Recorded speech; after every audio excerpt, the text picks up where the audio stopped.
नमस्कार। चुनावी समर में आप लोगों का स्वागत है। यूपी के चुनावी मैदान में शाहीन बाग जैसे आंदोलन की पटकथा फिर से लिखने की तैयारी शुरू हो गई है। जी हां, कृषि कानूनों की वापसी के बाद नागरिकता कानून का सवाल उठ रहा है।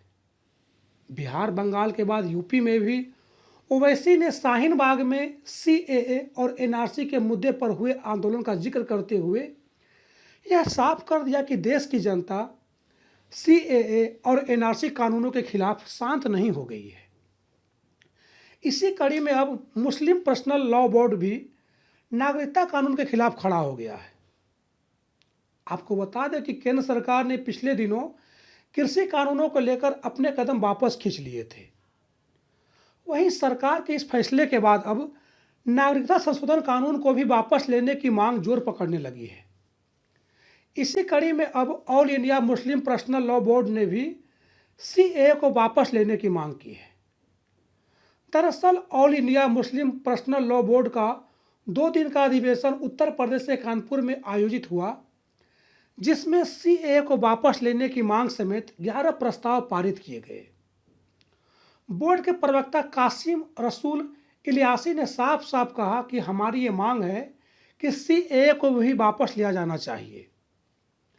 इसके साथ ही बोर्ड के अधिवेशन में पैगंबर साहब को लेकर पिछले कुछ साल में हुई टिप्पणियों पर नाराजगी जताते हुए किसी भी धर्म का अपमान न हो, इसके लिए कानून बनाने की मांग का प्रस्ताव पारित किया गया।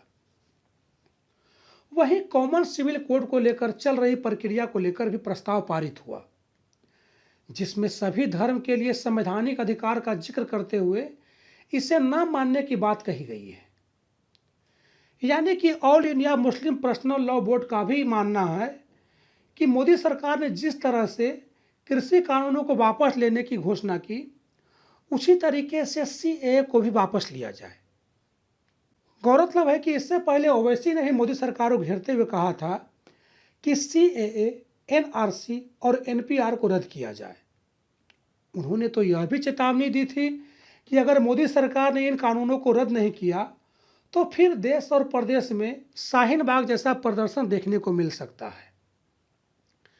यानी कि कृषि कानूनों के वापस होने की घोषणा के साथ ही सीएए को लेकर विपक्ष का आक्रामक रवैया जारी है।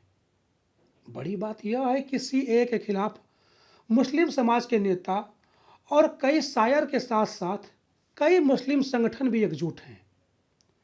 ऐसे में अगर आने वाले समय में देश में सीएए के खिलाफ भी प्रदर्शन देखने को मिले तो किसी को कोई आश्चर्य नहीं होना चाहिए। सीधे शब्दों में कहें तो सीएए के खिलाफ मुस्लिम समाज के लोगों के आक्रामक रवैये को देखते हुए ऐसा महसूस हो रहा है कि आने वाले समय में देश में सीएए के खिलाफ एक बार फिर प्रदर्शन देखने को मिल सकता है। धन्यवाद।